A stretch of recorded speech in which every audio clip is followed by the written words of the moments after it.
Welcome to Investors Guide. You're watching ET Now. Thank you so much for joining us. This is a show that will help you find the perfect investment products in the market. This week, we're focusing on the fact that you possibly just got your bonus. What should you be doing with that lump sum of money? Should you invest it? Should you get rid of your debt?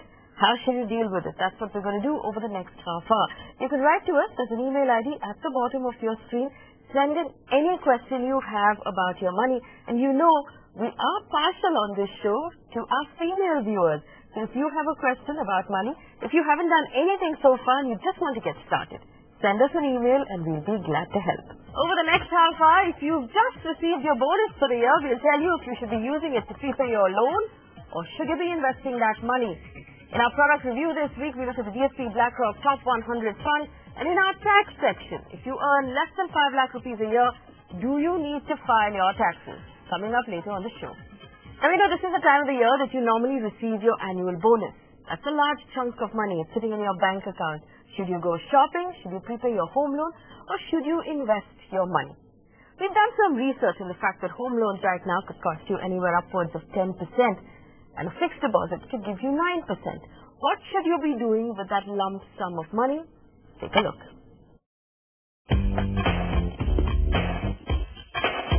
Buying a home loan is one of the most important financial decisions we make as adults. And servicing a home loan is sometimes our biggest financial responsibility. It's not a wonder then that whenever we have some cash to spare, we are tempted to prepay our home loans to bring down that burden. But is it a wise thing to do? I would advise people to prepay a portion of their home loan if they have spare cash. In the end, right, let's say I have 100 rupees in my pocket. I can either use that to prepay a home loan on which I'm paying 10-11% interest rate, or I can invest that in a fixed deposit where I'm making 8 or 9% interest. It's very hard to find a risk-free instrument which offers me a higher return than 10-11%. So usually, even if you have a small amount of cash, it makes sense to prepay your home loan. So let's compare an investment in a fixed deposit to prepaying your loan. Let's assume you have a home loan of 70 lakh with a tenure of 20 years and an interest rate of 10%. In the second year of your tenure, you suddenly have 50,000 rupees to spare.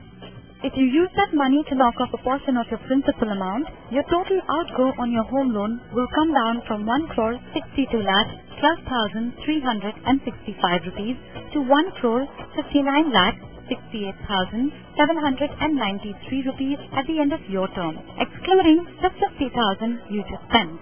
Your total savings would be 1,93,572 rupees. Alternatively, you could invest that money in a 1-year fixed deposit that gives you an 8.75% interest rate. Assuming you fall in the 30% tax slab, at the end of 18 years, the interest you actually get in hand post-tax is 1,48,160 rupees on your total investment of 50,000 rupees. Compare the two options, and the option of prepaying your loan has just saved you 45,413 rupees in the long run. Another argument in favor of prepayment is zero charges. The RBI has completely ruled out prepayment penalties on floating interest rate home loans taken after April 2012. However, if you've taken your loan pre-2012, your contract, which is still valid, will have a 2 to 3% prepayment fee with certain conditions built in. Even in those cases, even when there is a prepayment fine, we just find that, usually it's more economical to prepay your home loan than to try and invest that money somewhere else and make a higher return than 10-11%. RBI's rule says that banks cannot charge a prepayment charge on floating rate home loans. They've left fixed rate home loans out of the purview.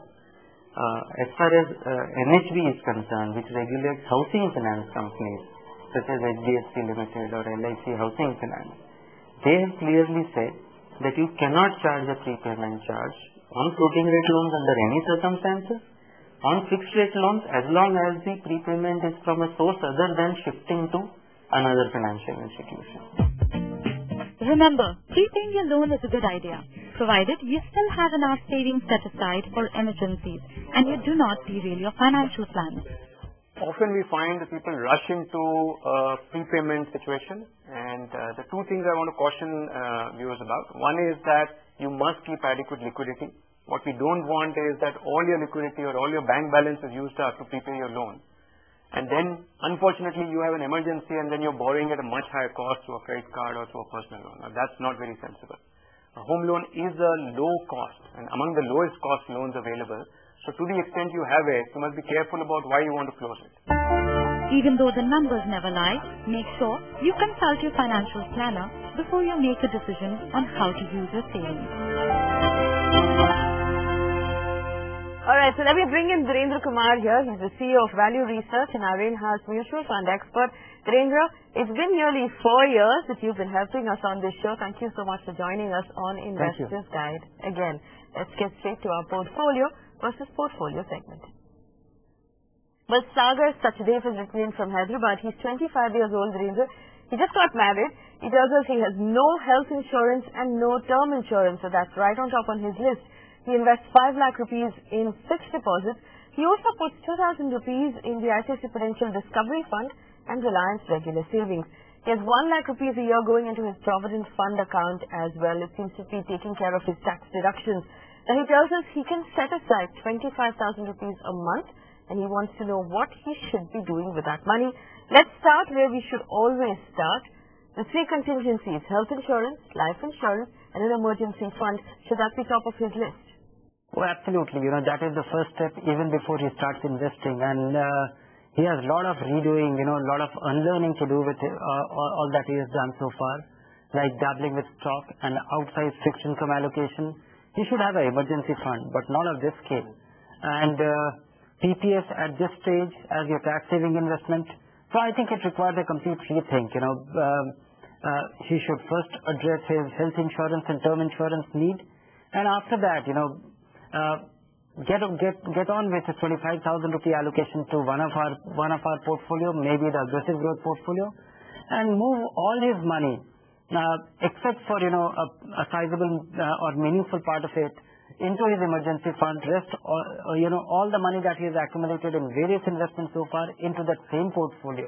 Alright, into that same portfolio. Our aggressive portfolio is on your screen right now. Also, Sagar, since you're considering a family, when you buy a health insurance policy, make sure it's a policy that covers pregnancy and covers newborn children, so that should help. Well, for the benefit of a lot of the viewers who are watching, we know inflation came down lower this week, which means it's likely that interest rates will come down lower as well. So at a time like this, should we be putting our money into a debt fund or a fixed deposit, which would serve us better? No, surely at any given point, if you have to invest in fixed, if you are risk-averse investor, or you need the money in a predictable time frame, even if you are willing to assume risk, but you don't have the time on your side, you need the money in the next 3 years, you should be moving or you should be putting in fixed income investment avenue. Your option is, appropriate kind of debt fund or a fixed deposit. The key difference between a fixed deposit compared to an income fund is the tax differentiation. When you invest in a debt fund and you hold it for 1 year, then the appreciation, which is in the form of, effectively it is equivalent of an interest in a fixed deposit, but it is treated as capital gains tax. And capital gains tax is just 10%. Compared to, the interest income from a fixed deposit is taxed at your marginal rate if you are in the highest tax bracket or even in the 20% tax bracket. That itself will be very meaningful. The other, opportunistic situation in fixed income fund is that when interest rates go down, some of the bond funds gain in value. And the funds which gain in value, that could be quite significant. These are the occasions when bond funds generate equity kind of return. And that time seems to be around the corner. Dhirendra, they're telling you to consider debt funds instead of the fixed deposit investment that you have, especially for that emergency fund that you have to put together. Let's move on to another question, and this is a question from one of our women investors. Uma has written in, Dhirendra, she began investing for her child's education in 2010 and she has about 6 years to go. She invests in the HDFC Top 200, IDFC Premier Equity, the DSP Blackrock Small and Mid Cap Fund and the DSP Blackrock Micro Cap Fund along with the SBI Emerging Business Fund. Now with a 6-year horizon, she wants to know if her portfolio is on track. Now for someone who has 6 years and is investing for a very specific goal like her child's education, is this the perfect portfolio for her? 6 years time frame, it is not the perfect portfolio, but I would not suggest her to exit this, but she has chosen great funds, and these should, prove to be very rewarding in next 1 or 2 years. I think, in 2 years' time, she should plan exiting these funds and move a definite part of this accumulation into fixed income, because the money which you need in the first year of your, you need the money after 6 years, but you are unlikely to need that money, all that money in the first year itself. So you have chosen good funds. They have not been as rewarding. For 6 years time frame is not the appropriate thing, but exit from them methodically and thoughtfully, depending on your need, 3 years from now. And when she exits the funds 3 years from now, Dhirendra, where should she be moving that money?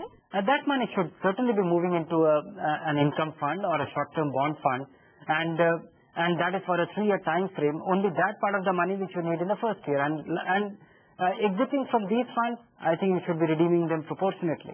Dhirendra, could you give her the name of an income fund that she can use for that purpose? I would suggest, for 3-year time frame, a dynamic bond fund in any kind of interest rate outlook scenario could be meaningful. And listing some, I would say SBI Dynamic Bond Fund or the Birla Sun Life Dynamic Bond Fund or the Reliance one. Alright, so those 3 dynamic bond funds are on your screen right now. All you have to do is keep an eye on the portfolio that you have, and in 3 years' time, when you come closer to your goal, you start moving that money into one of these funds. Alright, coming up after the break, Dhirendra Kumar is going to stay with us. We'll talk about the DSP Blackrock Top 100 Equity Funds. We'll find out how it's been doing over the last 1 year and if you should stay invested. Don't go anywhere.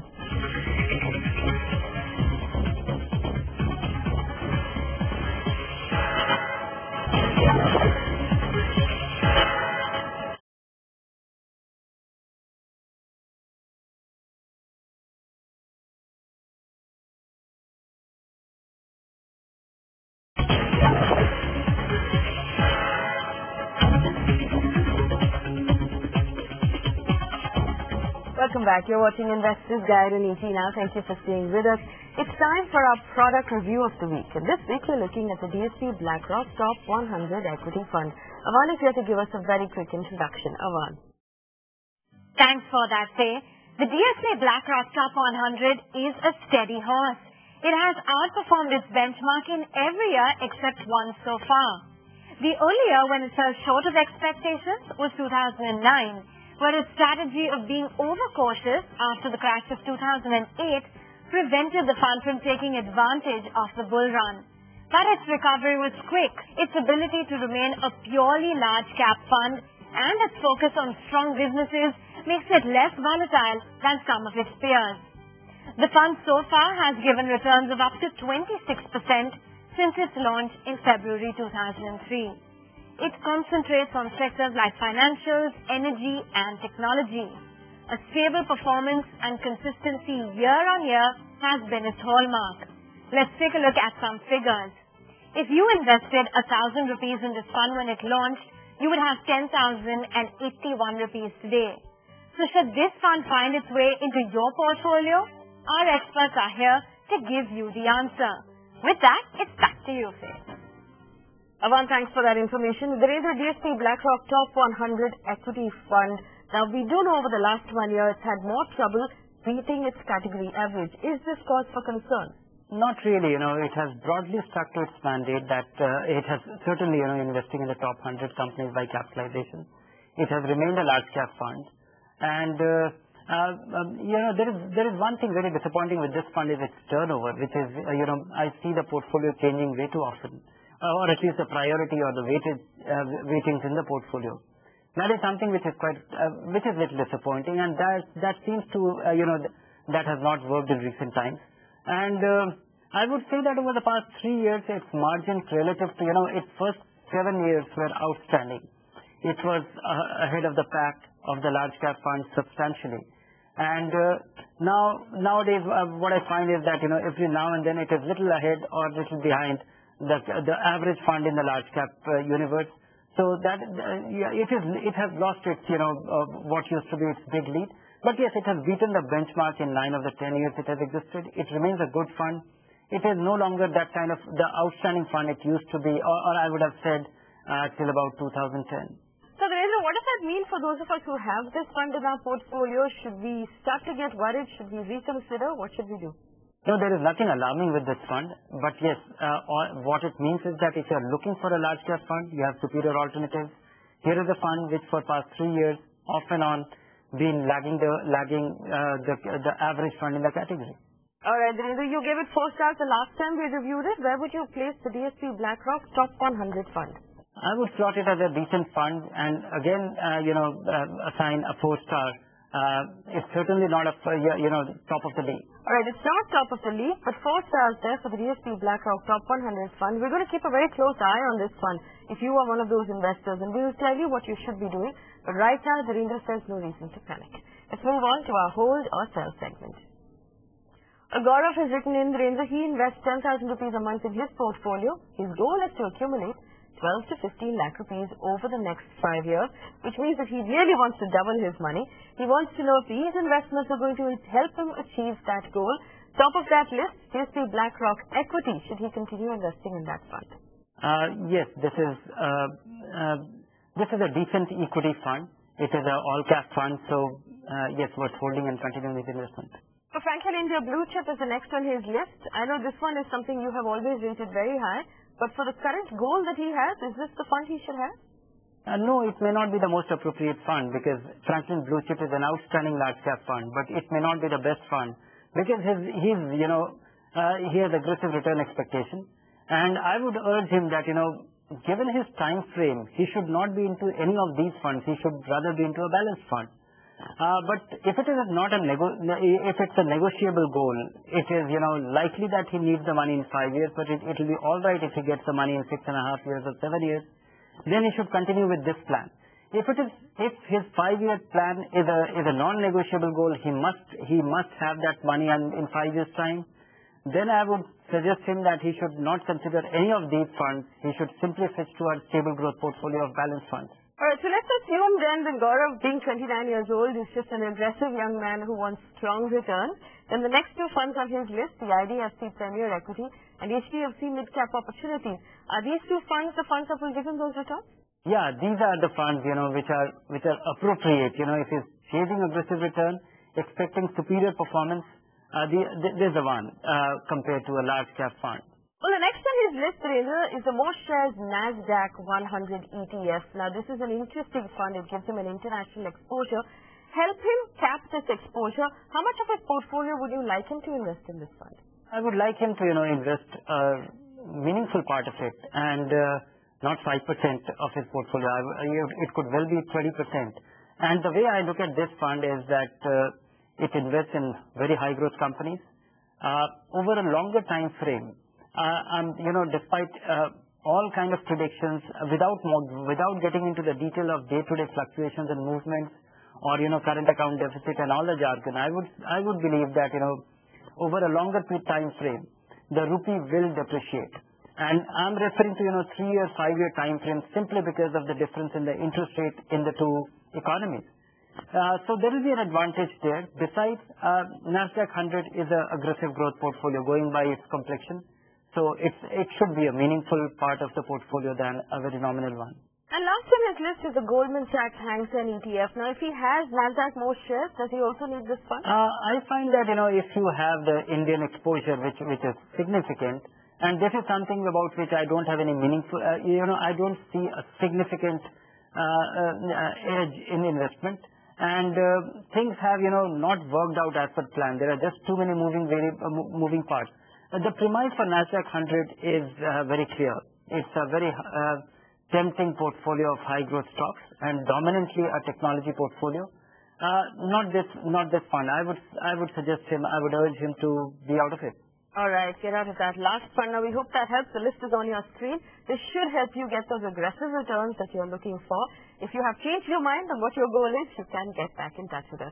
All right, so I mean what I say. I'm going to take another question from another female viewer. Here's another woman investor. Vinita Nair, Dhirendra, 32 years old. She wants to invest her savings for the next 10 years and she's hoping for good returns. Now, she currently puts 3,500 rupees a month in the HDFC Prudence and the HDFC Top 200. She worries this may not be enough. On the other hand, 1.5 lakh rupees of her money goes into her Provident Fund account every year. She wants to increase her investment by 10,000 rupees a month, and she wants to know what she should do. First of all, this much money going into Provident Fund, we know that a lot of the women investors who are writing to us tend to be a little more conservative with their approach to equity. But should she be moving that money out of Provident Fund? And aren't those two funds that she has picked largely overlapping? Yes, these two funds are largely overlapping and a significant overlap. I would suggest that she's going to invest 10,000 rupees a month. She should have, and she'll be investing for next 10 years. So she can well have all her money going into an equity fund or two equity funds for that matter. And she should drop the HDFC Prudence, though it's a great balanced fund.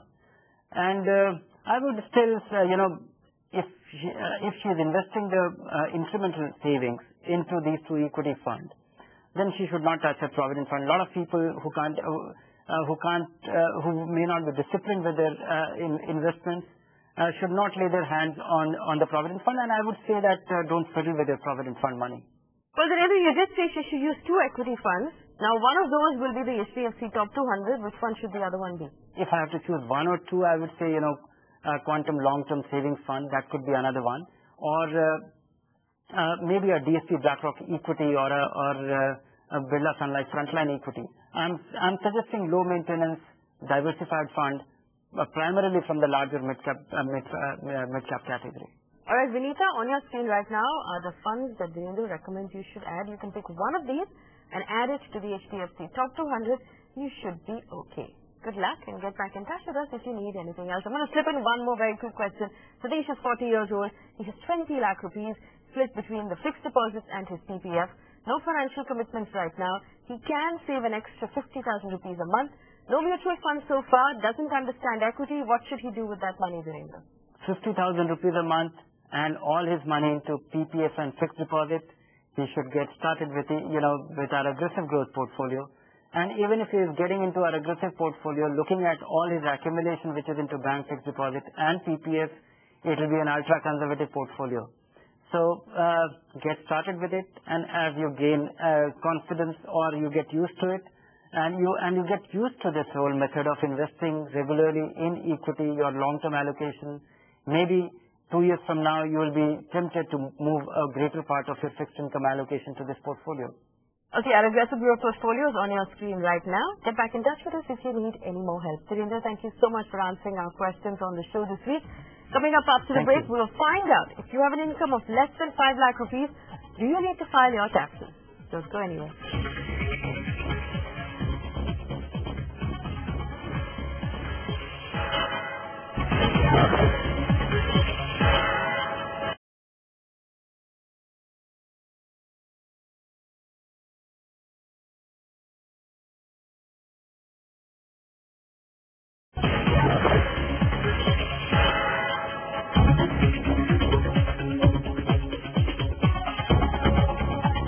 Welcome back. You're watching Investors Guide in 80 now. Thank you for staying with us. It's time for us to look at some of the tax questions you sent in during the week. Suresh Surana joins us now to help us with all of those tax problems. Suresh, our first question comes in from Rajesh, who's the superintendent at the Central Board of Excise and Customs. And he writes in saying he's learned that someone with an income of less than 5 lakh rupees has to file his taxes online. Now he wants to know, does the limit of 5 lakh apply before claiming that 1 lakh deduction or after? Suresh, what should he do? Yes, Mr. Rajesh, you are right. The requirement of e-filing of return is now applicable to all those individuals and HUFs who have total income exceeding rupees 5 lakhs this year. That is the financial year ended 31st March 2013. Last year, this requirement was applicable to those individuals and HUFs who have total income exceeding rupees 10 lakhs. Now, this total income has to be computed after allowing the deduction under Section 80C as well as other deductions under Chapter 6A. Our next question comes in from Priyank, who just bought a second property in the Delhi NCR region. He's taken a joint housing loan with his wife, and he'll get possession of this property next year. Now, he wants to know if he can start claiming the tax benefits on that property pre- and post-possession. He also wants to know if he decides to rent out this property, will this change the way it's treated under the tax laws? Suresh, what should he do? Yes, Mr. Priyank, you have raised several questions. The first question is the interest and principal amount, what you are repaying during the construction period. So whatever principal amount you are repaying during the construction period is not eligible for any deduction at all. The interest amount, what you are incurring during construction period is not eligible at that point in time. However, once you become the owner of the property, In next 5 years, you can claim it equally as reduction. And also, once the property is completed, you can normal interest, whatever you are paying, also you can claim it as reduction. The total interest, what you are paying ongoing as well as the pre-construction share cannot exceed 1.5 lakhs in case of self-occupied property. For the property which you are letting it out, there is no limit of 1.5 lakhs as far as interest is concerned. You can claim any amount, whatever you are incurring on payment of interest, and adjust it against your rental income. Our last question comes in from Shri, who's written in because he wants to understand Section 80DDA a little better. Now, this is a deduction that you can use in case you're looking after a handicapped or a disabled family member. Now, he wants to understand, Suresh, what the maximum limit is under this deduction and how can he claim it. So, first of all, the deduction under Section 80DDA is now substituted by Section 80DD. And the deduction is allowed of a lump sum amount of rupees 1 lakh if the person is suffering from a severe disability. Severe disability means more than 80%, the way based on the handicap they have defined what is the extent of disability. In case the person is having disability between 40 to 80%, then you get 50,000 rupees as a deduction. This deduction is allowed irrespective of whether you incur expenditure or not. So it is a notional deduction and it is lump sum allowed irrespective of expenditure being incurred or not. Alright, so if you have any questions about tax, write to us. Email ID is at the bottom of your screen. Suresh, thank you so much for answering our questions on Investor's Guide. Remember, we are specially partial to our female viewers. Send in any question you might have about your money. Tune in next week to catch the show. Thanks for watching.